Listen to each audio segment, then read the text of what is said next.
From the heart of the Himalayas, this is Himachal News.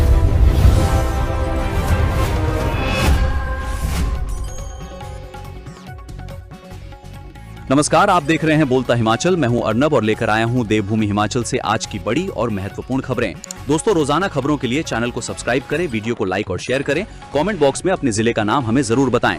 Video को अंत तक जरूर देखें। चलिए शुरू करते हैं आज का हिमाचल न्यूज बुलेटिन। नूरपुर, देहरा, सरकाघाट और धर्मशाला स्कूलों का विलय किया रद्द। स्कूल मर्जर पर शिक्षा विभाग ने लिया यू टर्न। हिमाचल प्रदेश सरकार ने स्कूल शिक्षा व्यवस्था में बदलाव करते हुए पहले किए गए स्कूल मर्जर के फैसले में आंशिक संशोधन कर दिया है। शिक्षा विभाग द्वारा जारी ताजा अधिसूचना के अनुसार प्रदेश के 4 प्रमुख शहरों नूरपुर, धर्मशाला, सरकाघाट और देहरा में लड़कों और लड़कियों के वरिष्ठ माध्यमिक स्कूलों के विलय मर्जर को रद्द कर दिया गया है। यह निर्णय 18 फरवरी 2026 की अधिसूचना में किए गए प्रावधानों में बदलाव करते हुए लिया गया है। अब ये सभी स्कूल पूर्व की तरह अलग अलग संचालित होंगे। हिमाचल पुलिस में LMS पोर्टल अनिवार्य, ऑनलाइन होगी कोर्ट केसों की निगरानी। हिमाचल प्रदेश पुलिस विभाग में अब कोर्ट केसों की निगरानी पूरी तरह डिजिटल माध्यम से की जाएगी। इसी कड़ी में लिटिगेशन मॉनिटरिंग सॉफ्टवेयर LMS के तहत ऑनलाइन वेटिंग मॉड्यूल को अनिवार्य कर दिया गया है। ऐसे में पुलिस मुख्यालय की तरफ से सभी जिला पुलिस प्रमुखों, रेंज कार्यालयों और संबंधित इकाइयों को निर्देश दिए गए हैं कि वे LMS पोर्टल पर लॉगिन कर ID सक्रिय करें और पासवर्ड बदलकर सिस्टम का उपयोग शुरू करें। इसके पीछे विभाग का उद्देश्य कोर्ट मामलों की रियल टाइम मॉनिटरिंग और प्रक्रिया को अधिक पारदर्शी व प्रभावी बनाना है।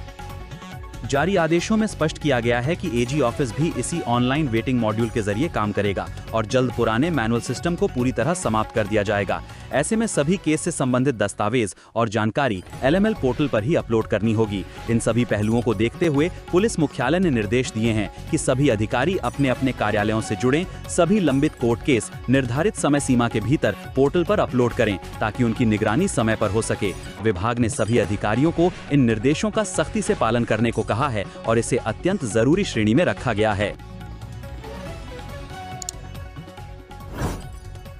सीएम, पार्टी अध्यक्ष और डिप्टी सीएम की अगुवाई में नगर निगम चुनाव लड़ेगी कांग्रेस। चुनावी कमेटियों का गठन। हिमाचल प्रदेश कांग्रेस कमेटी ने सोलन, मंडी, धर्मशाला और पालमपुर नगर निगम चुनावों के लिए चुनावी कमेटियों का गठन कर दिया है। चारों नगर निगम के लिए अलग अलग चुनाव कमेटी गठित की गई है, लेकिन खास बात यह है कि सभी कमेटियों में मुख्यमंत्री सुखविंदर सिंह सुक्खू, पार्टी अध्यक्ष विनय कुमार और उप मुख्यमंत्री मुकेश अग्निहोत्री को सभी कमेटियों में शीर्ष स्तर पर शामिल किया गया है। इससे साफ है कि पार्टी इन चुनावों को बेहद गंभीरता से लेते हुए शीर्ष नेतृत्व की सीधी निगरानी में लड़ने जा रही है। संगठन और सरकार का तालमेल बनाकर चुनावों के लिए माइक्रो मैनेजमेंट पर जोर देने की कोशिश की गई है। कमेटियों में मंत्रियों के साथ साथ स्थानीय विधायकों और जिला कांग्रेस अध्यक्षों को भी शामिल किया गया है, जिससे संगठन और सरकार के बीच बेहतर तालमेल स्थापित किया जा सके। ये रणनीति न केवल जमीनी स्तर पर पकड़ मजबूत करेगी, बल्कि चुनावी प्रबंधन में जवाबदेही भी तय करेगी। आगामी विधानसभा चुनावों से पहले पार्टी चिन्ह पर हो रहे नगर निगम चुनाव कांग्रेस के लिए बेहद महत्वपूर्ण है। हिमाचल में पहली बार बनेगा नया इतिहास। पंचायत चुनाव में 31,214 सीटों पर होगी चुनावी महाजंग। हिमाचल प्रदेश में पहली बार पंचायती राज संस्थाओं के चुनाव में नया इतिहास बनने जा रहा है। प्रदेश की राजनीति में ये इतिहास एक नए दौर की गाथा लिखेगा। राज्य में नई पंचायतों के गठन के बाद पंचायती राज संस्थाओं के चुनाव को लेकर अब तस्वीर पूरी तरह साफ हो चुकी है और गांव की सरकार चुनने की तैयारियां तेज हो गई हैं। इस बार पंचायत सदस्य से लेकर जिला परिषद तक कुल 31,214 सीटों पर चुनावी शंखनाद होगा, जहां हजारों उम्मीदवार अपनी किस्मत आजमाने के लिए चुनावी मैदान में अपना दमखम दिखाएंगे। हिमाचल प्रदेश पंचायती राज एक्ट 1994 लागू होने के बाद ये पहला अवसर होगा जब पंचायती राज संस्थाओं के लिए इतनी बड़ी संख्या में सीटों पर चुनावी महासंग्राम देखने को मिलेगा। नई पंचायतों के गठन ने चुनावी समीकरण पूरी तरह बदल दिए हैं। कई क्षेत्रों में नए नेतृत्व के उभरने की संभावना है, तो कई पुराने दिग्गजों के सामने अपनी पकड़ बनाए रखने की चुनौती होगी। पंचायत प्रधान के 3,758 पदों के लिए सीधा मुकाबला होने जा रहा है। वहीं उप प्रधान के लिए भी 3,758 पदों पर प्रतिष्ठा की जंग बेहद की रोमांचकारी रहने वाली है। प्रदेश भर में कुल 31,214 सीटों पर चुनावी महासंग्राम छिड़ने जा रहा है और हर सीट पर स्थानीय राजनीति का तापमान लगातार बढ़ रहा है। हिमाचल पुलिस स्कूलों में छुट्टी के समय करेगी गश्त, मौके से सेल्फी भी भेजेगी। इस एक घटना के बाद लिया फैसला।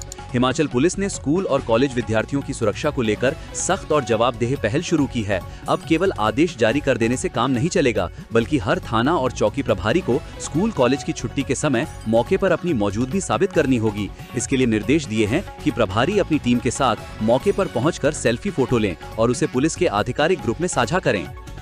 संदेश साफ है, हवाई आदेश नहीं चलेंगे, जमीनी स्तर पर काम दिखना चाहिए। इस कड़े निर्णय के पीछे हाल ही में शिमला के पुलिस थाना संजौली क्षेत्र में हुई छात्रा पर पत्थर से हमले की घटना है। इसमें एक छात्रा जब घर लौट रही थी, उस पर पत्थर से हमला कर गंभीर घायल कर दिया था। इस घटना ने पूरे जिले में आक्रोश और चिंता का माहौल पैदा कर दिया था। पुलिस ने इसे गंभीरता से लेते हुए सुरक्षा व्यवस्था को तुरंत सख्त करने का निर्णय लिया। नई व्यवस्था के तहत सभी थाना प्रभारियों को निर्देश दिए हैं कि वे अपने क्षेत्रों में स्कूलों और कॉलेजों की छुट्टी के समय संवेदनशील स्थानों पर गश्त करेंगे। खासकर वे इलाके चिन्हित किए जा रहे हैं जहां छात्र छात्राओं की अधिक आवाजाही रहती है या पहले भी इस तरह की घटनाएं सामने आई हैं। इन स्थानों पर पुलिस की सक्रिय मौजूदगी सुनिश्चित की जाएगी ताकि असामाजिक तत्वों पर नजर रखी जा सके और किसी भी तरह की वारदात को पहले ही रोका जा सके। एसपी शिमला गौरव सिंह का कहना है कि सुरक्षा व्यवस्था को और अधिक मजबूत करने के लिए कदम उठाए जा रहे हैं। भाजपा पर मुख्यमंत्री सुक्खू का निशाना, महिला आरक्षण को लेकर धरने को बताया राजनीतिक स्टंट। मुख्यमंत्री सुखविंदर सिंह सुक्खू ने महिला आरक्षण मुद्दे को लेकर भारतीय जनता पार्टी पर तीखा हमला बोला है। उन्होंने कहा कि भाजपा हिमाचल प्रदेश में दिखावे की राजनीति कर रही है और उसका असली मकसद केवल राजनीतिक लाभ लेना है। मुख्यमंत्री ने कहा कि महिला आरक्षण विधेयक पहले ही पारित हो चुका है और वर्ष 2023 में भारतीय राष्ट्रीय कांग्रेस ने इसका पूरा समर्थन किया था। उन्होंने ये भी कहा कि कांग्रेस नेतृत्व ने पहले भी महिलाओं को 33% आरक्षण दिलाने के प्रयास किए हैं। सुक्खू ने भाजपा के धरना प्रदर्शन पर सवाल उठाते हुए कहा कि ये कदम दर्शाता है कि भाजपा वास्तव में महिला आरक्षण लागू नहीं करना चाहती। उन्होंने कहा कि जब विधेयक स्वयं भाजपा सरकार लेकर आई और उसमें जनगणना तथा परिसीमन के बाद आरक्षण लागू करने की बात कही गई, तो फिर इस मुद्दे पर धरना देना विरोधाभासी है। मुख्यमंत्री ने आरोप लगाया कि भाजपा केवल ध्यान भटकाने के लिए इस तरह के प्रदर्शन कर रही है। उन्होंने कहा कि आपदा के समय या अन्य महत्वपूर्ण मुद्दों पर भाजपा ने कोई ठोस कदम नहीं उठाया, लेकिन अब राजनीतिक लाभ के लिए धरने दिए जा रहे हैं। उन्होंने ये भी कहा कि प्रदेश की जनता भाजपा की इन रणनीतियों को समझ चुकी है और ऐसे मुद्दों के जरिए लोगों को गुमराह करने की कोशिश सफल नहीं होगी। वहीं पंचायत चुनाव को लेकर सीएम सुक्खू ने कहा कि प्रत्याशी अपना भाग्य आजमाएं, कांग्रेस पार्टी सबके साथ है। हिमाचल में बाढ़ में मारे गए मजदूरों के परिजनों को मिली राहत, मिलेगा 1 करोड़ 22 लाख का मुआवजा। धर्मशाला के समीप मनूनी खड्ड में पिछले साल बादल फटने से आई बाढ़ में मारे गए जल विद्युत परियोजना के मजदूरों के स्वजन को अब मुआवजा मिलेगा। इस मामले में न्यायालय ने कड़ा संज्ञान लिया है। न्यायाधीश के आदेश के बाद जल विद्युत परियोजना निर्माण में जुटी कंपनी ने न्यायालय में 1 करोड़ 22 लाख रुपए जमा करवा दिए हैं। ये राशि पीड़ित परिवारों को प्रदान की जाएगी। बाढ़ में खड्ड में बन रहे पावर प्रोजेक्ट में कार्यरत 8 मजदूरों की मौत हुई थी। इस दर्दनाक हादसे के पीड़ित परिवारों को राहत देने की दिशा में कंपनी ने 1 करोड़ 22 लाख 41,950 रुपए की मुआवजा राशि कर्मचारी क्षतिपूर्ति अधिनियम 1923 के तहत आयुक्त धर्मशाला सह वरिष्ठ दीवानी न्यायाधीश हकीकत ढांडा के न्यायालय के निर्देशानुसार जमा करवा दी है। मामला 25 जून 2025 का है। ऊपरी क्षेत्र में बादल फटने के कारण आई बाढ़ के कारण मनूनी खड्ड पर बन रही जल विद्युत परियोजना के 8 कर्मचारियों की मौत हो गई थी। हिमाचल प्रदेश में लगातार बढ़ रही सीबीएसई स्कूलों की मांग, 18 और गवर्नमेंट स्कूल होंगे सीबीएसई में शामिल। हिमाचल प्रदेश में सीबीएसई स्कूलों की मांग लगातार बढ़ रही है। ऐसे में राज्य सरकार द्वारा 18 और स्कूल सीबीएसई से संबद्ध करने के लिए प्रयास तेज किए गए हैं। वहीं नए बनने जा रहे सीबीएसई स्कूलों में नई एडमिशन करने को लेकर शिक्षा विभाग ने जरूरी दिशा निर्देश इन स्कूलों के लिए जारी किए हैं। शिक्षा निदेशालय ने इन स्कूलों के प्राचार्यों को निर्देश जारी करते हुए कहा है कि वे शैक्षणिक सत्र 2026-27 के लिए तुरंत प्रवेश प्रक्रिया शुरू कर कक्षाएं भी प्रारंभ करें। राज्य में अभी तक कुल 151 स्कूलों को सीबीएसई से संबद्धता मिल चुकी है। आधार कार्ड के साथ जुड़ेगा 10वीं 12वीं का सर्टिफिकेट, प्रदेश स्कूल शिक्षा बोर्ड शुरू करेगा व्यवस्था। हिमाचल प्रदेश स्कूल शिक्षा बोर्ड 10वीं और 12वीं कक्षा के सर्टिफिकेटों को आधार कार्ड से जोड़ेगा। सर्टिफिकेटों के आधार कार्ड से जुड़ने के बाद जहां डुप्लीकेट सर्टिफिकेट हासिल करने में आसानी होगी, वहीं फर्जी सर्टिफिकेटों की संभावना कम हो जाएगी। जानकारी के अनुसार शिक्षा बोर्ड जल्द ही 10वीं और 12वीं के सर्टिफिकेट को आधार कार्ड से लिंक करने की नई व्यवस्था शुरू करने जा रहा है। इस पहल का उद्देश्य प्रमाण पत्रों की सुरक्षा बढ़ाना और डुप्लीकेट सर्टिफिकेट प्राप्त करने की प्रक्रिया को सरल बनाना है। नई व्यवस्था लागू होने के बाद विद्यार्थियों को अपने प्रमाण पत्रों के लिए बार बार बोर्ड कार्यालय के चक्कर नहीं काटने पड़ेंगे। आधार से लिंक होने के बाद छात्र घर बैठे ही ऑनलाइन पोर्टल के माध्यम से अपने सर्टिफिकेट डाउनलोड कर सकेंगे। बोर्ड के अनुसार इस डिजिटल पहल से फर्जी सर्टिफिकेट पर भी रोक लगेगी और दस्तावेजों की सत्यता सुनिश्चित होगी। इसके साथ ही खोए या क्षतिग्रस्त सर्टिफिकेट के मामले में विद्यार्थियों को तुरंत डुप्लीकेट कॉपी मिल सकेगी। बोर्ड जल्द ही इस सेवा के लिए आधिकारिक पोर्टल पर सुविधा उपलब्ध करवाएगा, जहां छात्र अपने आधार नंबर के माध्यम से लॉगिन कर प्रमाण पत्र हासिल कर सकेंगे। पुलिस कांस्टेबलों की पदोन्नति पर उच्च स्तरीय कमेटी करेगी समीक्षा, सरकार की अपील खारिज। हिमाचल प्रदेश हाईकोर्ट ने पुलिस कांस्टेबलों की पदोन्नति के मुद्दों पर एकल न्यायाधीश के आदेश को बरकरार रखते हुए राज्य सरकार की अपील को खारिज कर दिया है। मुख्य न्यायाधीश गुरमीत सिंह संधावालिया और न्यायाधीश बिपिन चंद्र नेगी की खंडपीठ ने स्पष्ट किया कि पुलिस कर्मियों की सेवा स्थितियों में सुधार और समयबद्ध पदोन्नति सुनिश्चित करना आवश्यक है। खंडपीठ ने एकल न्यायाधीश के उस आदेश को बरकरार रखा है जिसमें गृह सचिव की अध्यक्षता में कमेटी बनाने का निर्देश दिया गया है। पेट्रोल डीजल की सप्लाई पर बंदिशें, हिमाचल के कई पंपों पर बढ़ा दबाव, सीमित मिल रहा ईंधन। हिमाचल प्रदेश में पेट्रोल डीजल पर लगी पाबंदियों के बीच कई पेट्रोल पंपों पर दबाव बढ़ता जा रहा है। खासतौर पर भारत पेट्रोलियम और हिंदुस्तान पेट्रोलियम से मिलने वाले ईंधन पर सीमाएं लगाई जाने के कारण कई पेट्रोल पंप संचालकों को सीमित भंडार में काम चलाना पड़ रहा है। जानकारी के अनुसार इंडियन ऑयल कॉर्पोरेशन से फिलहाल आपूर्ति सामान्य बनी हुई है, जबकि अन्य कंपनियों के डीलरों को तय मात्रा में ही ईंधन उपलब्ध कराया जा रहा है। इसके अलावा निजी क्षेत्र की कंपनियों जैसे रिलायंस, जियो बीपी और नायरा एनर्जी के पंपों पर भी दबाव बढ़ने लगा है। हिमाचल में परिवहन पूरी तरह पेट्रोल डीजल पर निर्भर है। ऐसे में सीमित आपूर्ति भविष्य में बड़ी समस्या बन सकती है। जिन डीलरों के पास अपने टैंकर नहीं हैं, उन्हें अधिक परेशानी झेलनी पड़ रही है, क्योंकि टैंकरों की उपलब्धता भी प्रभावित हो रही है। मौजूदा समय में कंपनियां पंपों को पूरी तरह खाली न होने देने की स्थिति में सीमित मात्रा में आपूर्ति कर रही हैं। हालांकि इससे उपभोक्ताओं की सुविधा और उनकी पसंद प्रभावित हो रही है। कई स्थानों पर यदि किसी एक कंपनी के पंप पर ईंधन खत्म होता है तो दूसरे पंपों पर अचानक दबाव बढ़ जाता है, जिससे पूरे क्षेत्र में असंतुलन की स्थिति बन जाती है। कंपनियां पंपों को पूरी तरह सूखने से बचाने की स्थिति में काम कर रही हैं, जो हिमाचल जैसे राज्य के लिए सही नहीं है। कहा कि अगर किसी एक कंपनी की आपूर्ति प्रभावित होती है तो पूरे इलाके में ईंधन खत्म होने जैसी स्थिति बन जाती है।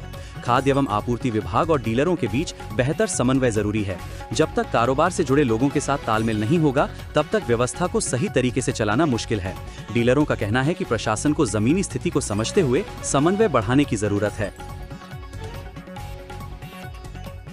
हिमाचल हाईकोर्ट ने कहा, सड़कें हैं या धूल के गुबार, अफसरों को अदालत में पेश होने के आदेश। हिमाचल प्रदेश हाईकोर्ट ने राज्य के प्रमुख राष्ट्रीय राजमार्गों, विशेष रूप से शिमला ठियोग नारकंडा हाईवे की दयनीय स्थिति पर कड़ा संज्ञान लिया है। मुख्य न्यायाधीश गुरमीत सिंह संधावालिया और न्यायाधीश बिपिन चंद्र नेगी की खंडपीठ ने जनहित याचिका पर सुनवाई करते हुए राज्य सरकार और लोक निर्माण विभाग की कार्यप्रणाली पर गंभीर सवाल उठाए। खंडपीठ ने कहा कि ये सड़कें हैं या धूल के गुबार हैं। खराब सड़कों से न सिर्फ वाहनों को नुकसान हो रहा है, बल्कि उड़ती धूल से पर्यावरण और लोगों के स्वास्थ्य पर भी बुरा असर पड़ रहा है।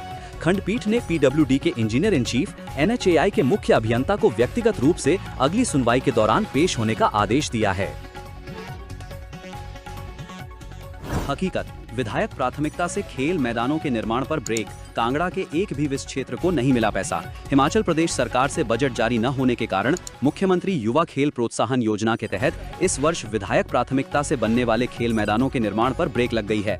कांगड़ा जिले के किसी भी विधानसभा क्षेत्र को इस योजना के तहत धनराशि आवंटित नहीं की गई है, जिससे ग्रामीण क्षेत्रों में प्रस्तावित खेल मैदान और जिम निर्माण की योजनाएं अधर में लटक गई हैं। उल्लेखनीय है कि पिछले वर्षों तक हर विधानसभा क्षेत्र को मार्च माह में विधायक की अनुशंसा पर 15-15 लाख रुपए की राशि जारी की जाती थी। इस बजट से स्कूल प्रबंधन समितियां, युवा मंडल और ग्राम पंचायतें अपने क्षेत्रों में खेल सुविधाओं का विकास करती थीं। जिला खेल अधिकारी के माध्यम से निदेशालय को भेजे गए आवेदनों पर इस बार बजट की अनुपलब्धता के चलते कोई कार्रवाई नहीं हो पाई है। कांगड़ा जिले में खेल मंत्री गोमा सहित कुल 11 विधायकों ने नए खेल मैदानों और जिम के लिए अनुशंसा की थी। खेल विभाग के सूत्रों के अनुसार जिला खेल अधिकारी ने इन आवेदनों की जांच कर निदेशालय को भेज दिया है, लेकिन वित्त विभाग से ग्रीन सिग्नल न मिलने के कारण फाइलें आगे नहीं बढ़ पाई हैं। जल्द बजट नहीं मिला तो इस मॉनसून सीजन में भी खेल मैदानों की हालत नहीं सुधर पाएगी। मंडी में दूर होगी रसोई गैस की किल्लत, लगेंगे पीएनजी और सीएनजी पंप। हिमाचल के मंडी जिले में रसोई गैस की आपूर्ति और सप्लाई को लेकर आ रही दिक्कतों के बीच अब राहत की खबर है। मंडी में पाइप्ड नेचुरल गैस पीएनजी और compressed natural gas CNG pump लगाने की तैयारी है। 6 जगह ये पंप लगाने को जगह देखी गई है। इनमें बल्ह के निरचौक मेडिकल कॉलेज, मंडी के सौली खट, जेल रोड, सुंदरनगर में बीबीएमबी कॉलोनी, डेंटल कॉलेज और डहर 4 लेन के पास पंप स्थापित किए जाने की योजना है। इसके लिए जगह देखी गई है।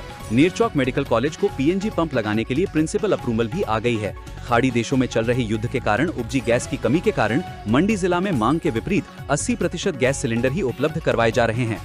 इस स्थिति से निपटने के लिए केंद्र सरकार के नेशनल पीएनजी ड्राइव के तहत मंडी में पीएनजी और सीएनजी पंप लगाने की योजना बनाई है। इसके लिए मंडी में सौली खड्ड में हिमाचल पथ परिवहन निगम की जमीन देखी गई और इसके लिए निगम से पत्राचार किया जा रहा है। इन पंपों पर टैंक स्थापित होंगे जहां पर ट्रक के जरिए गैस को रिफिल किया जाएगा। इसके साथ पीएनजी पंप से लोगों के घरों तक गैस उपलब्ध करवाने के लिए पाइपलाइन बिछाई जाएगी। घरों में गैस कनेक्शन लेने के लिए लोगों को आवेदन करना होगा। कनेक्शन मिलने के बाद 24 घंटे गैस की सप्लाई मिलेगी। कंपनी लोगों को पीएनजी और सीएनजी के लाभ भी बताएगी। हिमाचल के ऊना में लगी भीषण आग, 35 झुग्गियां जलकर राख, लाखों का हुआ नुकसान। जिला ऊना में पुराना होशियारपुर मार्ग पर स्थित झुग्गी झोंपड़ियों में शुक्रवार को अचानक आग लग गई। आग लगने से करीब 35 झुग्गियां आग की भेंट चढ़ गई। सूचना मिलते ही दमकल विभाग की एक टीम मौका पर पहुंची और काफी मशक्कत के बाद आग पर काबू पाया गया। आग की लपटें इतनी तेजी से फैली कि पलक झपकते ही झुग्गियां आग की भेंट चढ़ गई। इस घटना में लगभग किसी के हताहत होने का समाचार नहीं मिला है। आगजनी में कितना नुकसान पहुंचा है, इसका अनुमानित राशि 2 लाख बताई जा रही है। हालांकि दमकल विभाग सहित प्रशासनिक अमला नुकसान का आकलन करने में जुटा है। पत्नी के सरकारी स्कूल में बना पति के प्राइवेट स्कूल का परीक्षा केंद्र। प्रदेश के सरकारी स्कूलों में परीक्षा केंद्र तय करने को लेकर शिक्षा विभाग सख्त हो गया है। विभाग को शिकायतें मिली हैं कि कुछ सरकारी स्कूलों में रिश्तेदारों के प्राइवेट स्कूल के परीक्षा केंद्र बनाए गए हैं। एक मामले में पत्नी के सरकारी स्कूल में पति के प्राइवेट स्कूल का परीक्षा केंद्र बनाया गया है। मामला सामने आने के बाद विभाग ने इस पर जांच बिठा दी है और संबंधित जिला उप निदेशकों से 1 सप्ताह के भीतर रिपोर्ट भी तलब की है। विभाग को मिली शिकायतों में आरोप लगाया गया है कि सरकारी स्कूलों के साथ लगते निजी स्कूलों में कार्यरत शिक्षकों की रिश्तेदारी का फायदा उठाकर परीक्षा केंद्र निर्धारित किए जा रहे हैं। इससे परीक्षा की निष्पक्षता पर सवाल खड़े हो रहे हैं। शिक्षा विभाग ने इस मामले को गंभीरता से लेते हुए स्कूल शिक्षा बोर्ड को पत्र लिखा है, जिसमें परीक्षा केंद्र तय करने से पहले आसपास के निजी स्कूलों के मालिकों और शिक्षकों की रिश्तेदारी की जांच अनिवार्य रूप से की जाए। यदि इस दौरान ऐसे मामले सामने आते हैं तो संबंधित केंद्र को तुरंत बदलने को कहा गया है। विभाग ने इस संबंध में बोर्ड को पत्र लिखकर पूरी स्थिति से अवगत करवाया है और पारदर्शिता बनाए रखने के लिए सख्त कदम उठाने को कहा है। साथ ही स्पष्ट किया गया है कि नियमों का उल्लंघन करने वालों के खिलाफ कार्रवाई की जाएगी। इस दौरान सभी जिला शिक्षा उप निदेशकों को भी निर्देश दिए गए हैं कि वे ऐसे मामलों पर नजर रखें।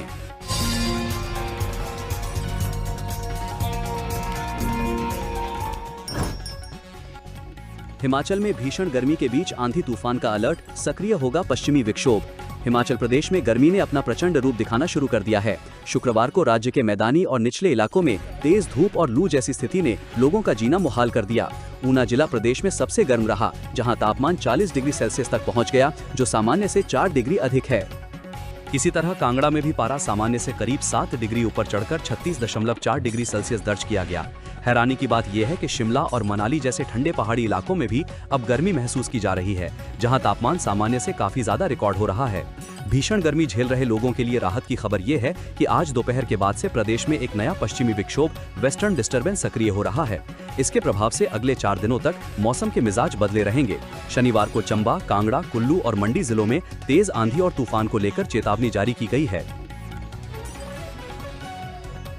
दोस्तों, बोलता हिमाचल को सपोर्ट करने के लिए सबसे पहले चैनल को सब्सक्राइब करें, उसके बाद बेल आइकन को प्रेस करें, वीडियो को लाइक और कमेंट करके अपनी प्रतिक्रिया दें। उसके बाद वीडियो का लिंक अपने दोस्तों को अपने सोशल मीडिया अकाउंट जैसे फेसबुक, व्हाट्सएप पर शेयर करें। धन्यवाद।